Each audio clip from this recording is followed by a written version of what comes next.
an average return of 25% doesn't tell me what I actually earned. My annualized return, which is what I should really look at, was 0%. I have one other example related to that, and it goes back to what we did yesterday. Dave Ramsey told us that, there we go. Dave Ramsey told us that that $3 a day, $3 a day, $90 a month at 12% interest would add up to 11.6 million, right? Because that was 12% annual interest. Well, if I earn 12% annual interest, what is my interest per month? 1%. 1%, right? It's not actually. And I'll show you why. If I have $1,000 and I earned 12% this year, how much money would I have? $1,120? Yeah. 1,000 times 1.12 would give me that. If I do it 1% per month,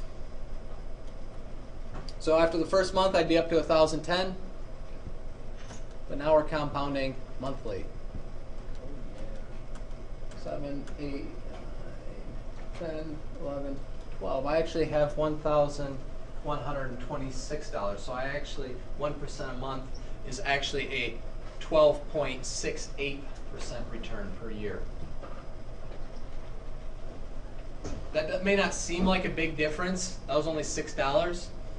But in that smoking example he gave us, if we actually use 12% a year instead of 12.68% per year, over that 60 years, you'd have about 8.5 million instead of 11.6. 8.5 million is still a lot of money, but 11.6 is quite a bit more. So you got to be careful. And the reason I bring this up is banks, financial institutions, they know the difference, and they tell you about the difference in the fine print. But how many of us really read the fine print? So I just want you to be aware of those things as you go forward. Look at the difference between the annualized returns and the average returns. It makes a big difference. All right. Here's the thing. We decided that the average return was about 9.5% per year. Pretty solid. The interesting thing about the stock market is that it never actually returns 9% per year. This is from 1926 to 2008. We had 31 years that the return was over 20%. We had 15 years where the return was between 10 and 20%.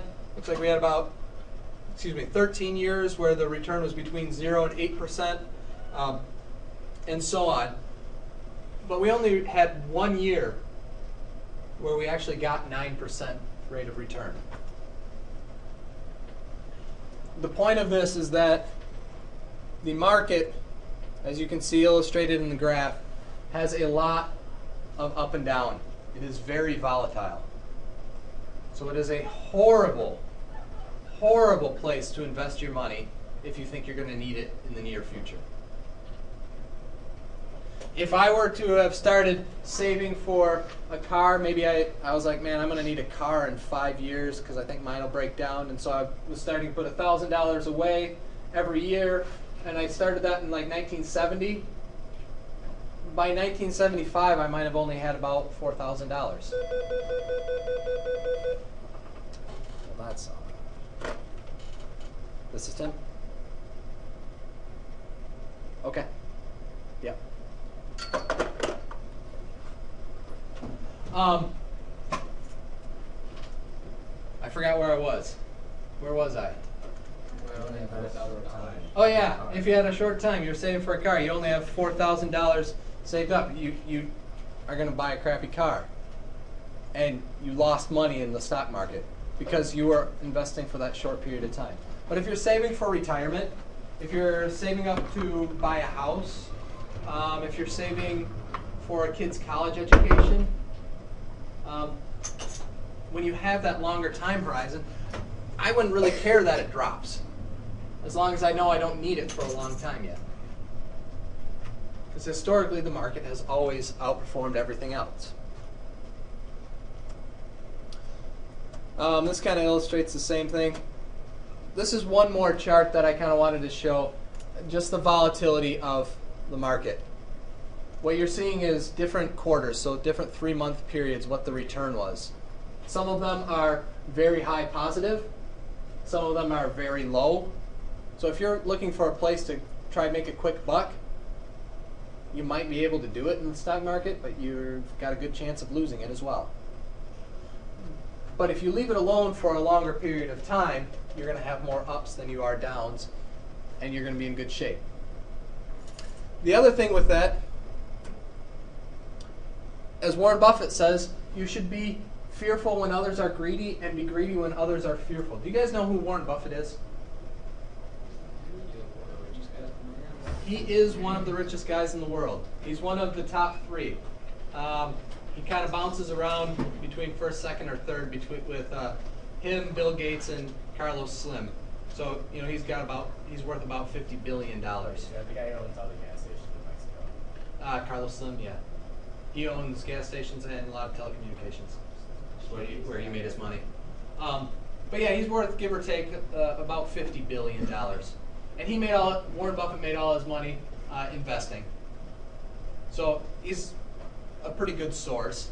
And what he means by this, be fearful when others are greedy and be greedy when others are fearful. Let's go back to the example of Matt's company. Matt's company I bought for $10 a share. And his company is doing really, really well, and it's up to $40 a share. Everybody in this room is thinking, man, that company's doing great. I'm going to invest in Matt's company. That's everybody being greedy. I'm going to be like, I think I'll get out of there I think I'll sell it at $40 a share in case it comes back down. But you guys all invested in his company at $40 a share. I was happy to sell my shares to you. And then his company collapses a little bit, has a bad year, and now is worth about $20 a share. So all of your reaction again is, yikes, get me out of there. I'll buy your shares at $20 a share. What you really want to be doing is buying when the market is down, buying when it looks awful.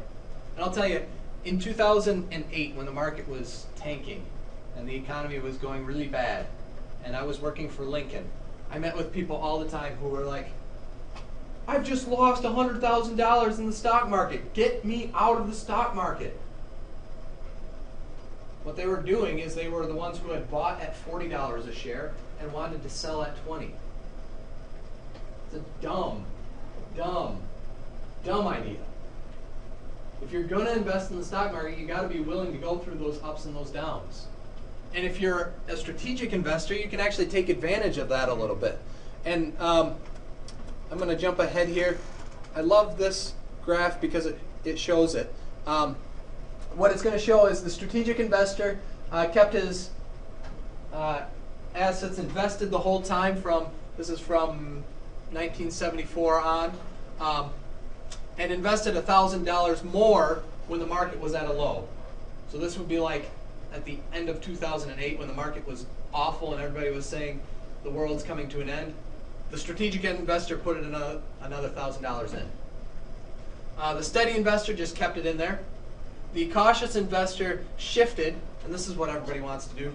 Oh, it's not doing well. I'm gonna shift some of my money out of the stock market and put it into treasury bills or something safe until the market's doing better. And then the fearful investor shifted all the money out at that point. Well, here's what the different investors look like. The fearful investor went into something safe, had no more volatility, and had $5,700.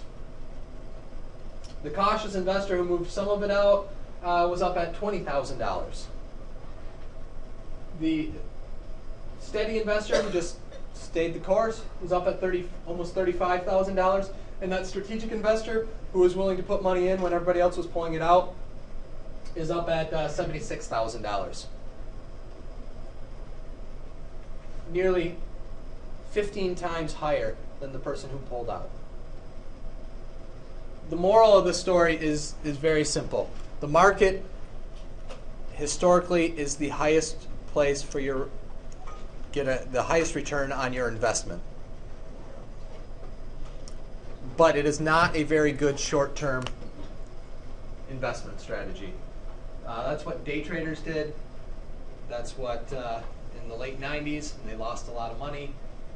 It's just not a good strategy to put all of your money into the market, especially into single stocks, if you're going to need it in the near future. That isn't to say you shouldn't invest in single stocks, and that isn't to say you shouldn't try to win in the stock market. It's just that diversification and having a long-term outlook will help you win in the long run.